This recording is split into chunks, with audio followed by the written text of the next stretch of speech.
Thank you very much, Waziri. Please, let's take our seats, ladies and gentlemen. Let me take this opportunity to congratulate the great people of Narok County and to also welcome our friends from across the world, led by our Chinese friends who are here today as we celebrate the great wildebeest migration here in the Maasai Mara as part of our tourism product and tourism buffet of things that Kenya is very well known for. As you can hear in my background, there is quite a bit of activity there with our waterbucks and hippos and many things in the Mara River. Ladies and gentlemen, we are gathered here in the heart of the Maasai Mara, a place where the wild thrives and land breathes and nature puts on her best performance. This is the theater of the great wildebeest migration, one of the world's most awe-inspiring and mesmerizing natural wonders, one that has earned its place among the new 7 wonders of the world. It gives me immense pleasure to welcome the world to witness this miracle of life unfold, live from magical Kenya. Thanks to our visionary partners from China Media Group, we are here today to showcase our best. Your collaboration in bringing this spectacle to millions of viewers around the globe is not just a special broadcast. It is a bridge between nations and a symbol of friendship between Kenya and China, and a joint declaration of nature's breathtaking power.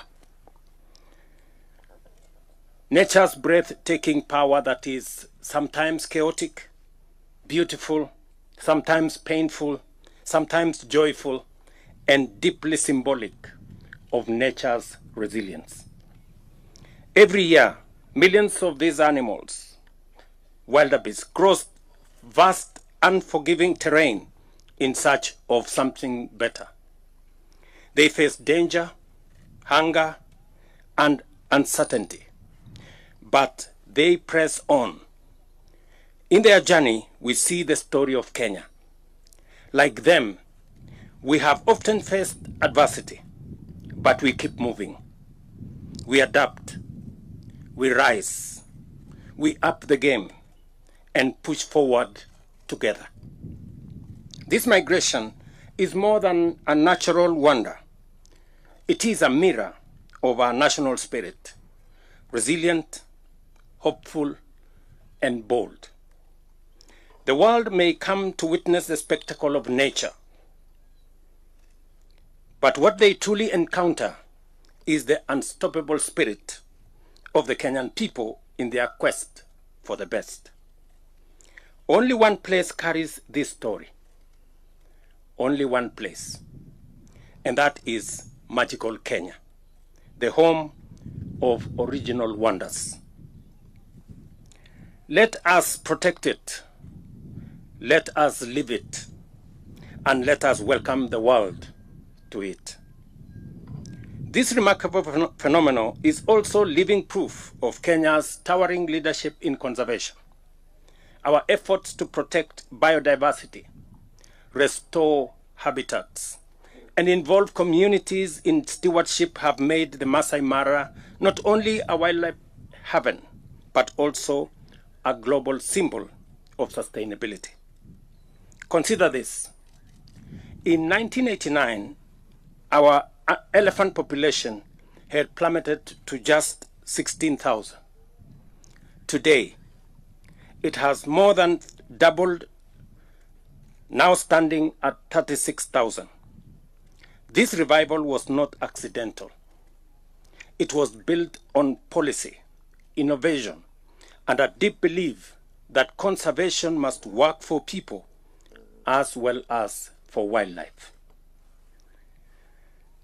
Across Kenya, over 160 community conservancies protect 11% of our land, a bold experiment that has turned villages into vanguards of biodiversity and created a model admired world over.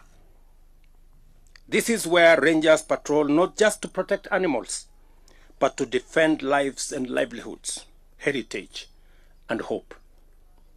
The Maasai Mara, which welcomes over 400,000 visitors every year, is the ground jewel of our tourism offering.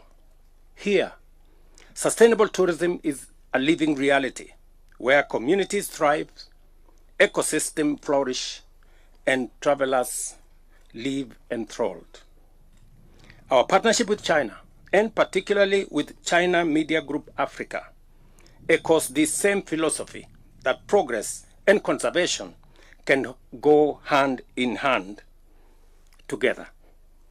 Through the Belt and Road Initiative and other frameworks, Kenya and China are not only building roads and ports, but also building trust, understanding, and shared responsibility for the planet we all call home. Last year, Kenya welcomed 2.4 million international visitors, a 15% increase and a powerful signal of global confidence in our destination. And the Maasai Mara stands tall among them, not just for its wildlife, but for the warmth of the Maasai people, whose culture, hospitality, and guardianship make this landscape truly unforgettable. Ladies and gentlemen, our mission is to grow tourism that is inclusive, that is regenerative, and deeply respectful of nature. A tourism that enriches both the visitor and the host and transforms travelers into ambassadors of nature. And Kenya, a country proud of its wild beauty, conservation achievements, and unbreakable spirit.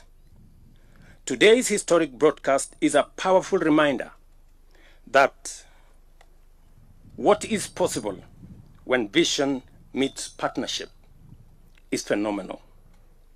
It is also a call to the world to travel with purpose, to preserve what is precious, and to pass on a healthier planet to future generations. To our friends across China, and to all watching around the world, I invite you to explore our treasures from the thundering hoofs of the Maasai Mara to the calm shores of our coast, from snow-capped peaks to sunlit savannas. Kenya is open, radiant, and ready to share her soul with the rest of the world.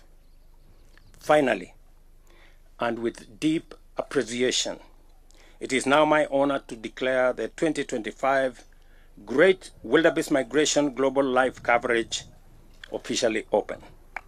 Asante, sheshe, and thank you very much.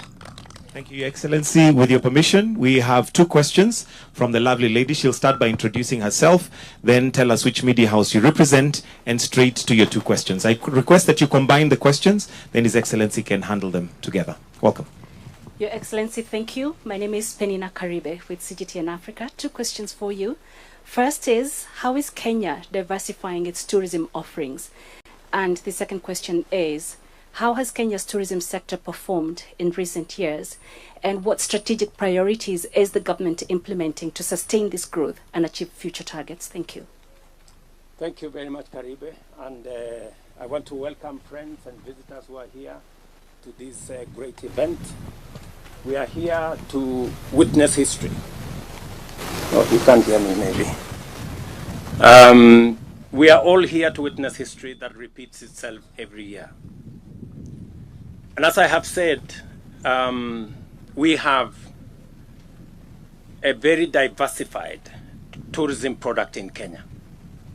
From the wildebeest migration here to the wildlife tourism product that we have across Kenya, the Big Five, and many bird watchers and many other animals and wildlife that you have the opportunity to sample while you are in Kenya, to the culture of the Kenyan people, the warmth, the hospitality, as I have said, of the Maasai people and the Kenyan people in general, the culture, the customs, the tradition that blends with the spirit of Kenya.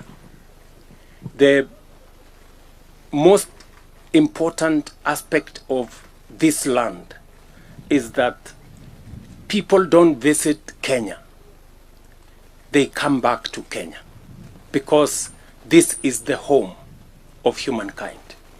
This is the place that all started.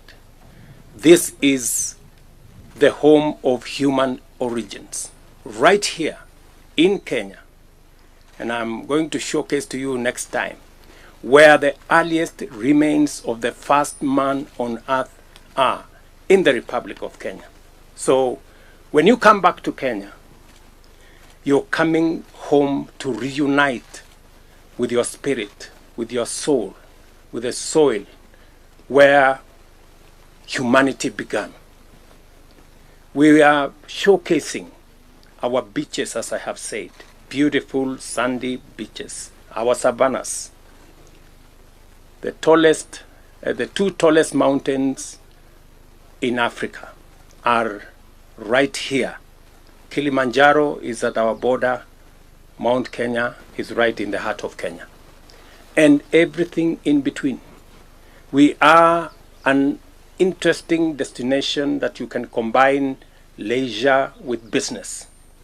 This is also the hub of innovation, where you can travel as you sample products of innovation. This is the home of ICT.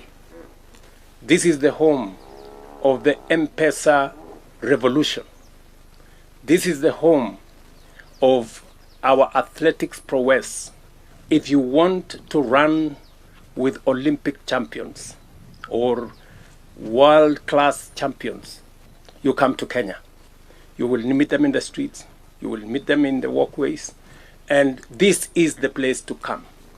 And that is why we are expanding our tourism product to go beyond wildlife, to go beyond our national parks, to go beyond our beaches, to the wide array of what Kenya is good at, wide array of what Kenya has to offer, from our deep culture to our great innovations, and to welcome everybody from wherever they come, from America, from Europe, from Australia, from Asia, from China. We will welcome them with open arms and tell them, welcome home, because this is where we all began. Our tourism numbers are going up. As I said, by 15% last year. We moved our numbers from 2 million visitors to 2.4 million visitors. Our targets are 5 million in the medium term, and we believe that is achievable because we are also expanding our other facilities that we are going to use for conference tourism, for sports tourism. As you have seen, we have huge investments in stadia and in sports infrastructure around Kenya, so that the people who want to come for sports tourism, to engage with our world-class sportsmen and women, can find their way to Kenya. We are also expanding our conference facilities. As you are aware, the Bomas of Kenya is now being expanded to a 6,000 capacity seater for conference tourism and for conferences. Again, we are expanding facilities, we are expanding infrastructure, we are expanding our tourism product, and that is why our tourism numbers are increasing, and that is why our projections are good for the future. And we want, when our friends, our visitors come, they have great hospitality from the people of Kenya. They have wonderful facilities like the facility we are in the Maasai Mara, and many other facilities across Kenya. Thank you very much. Thank you, Your Excellency. Let's give a round of applause for His Excellency. We'll now progress to the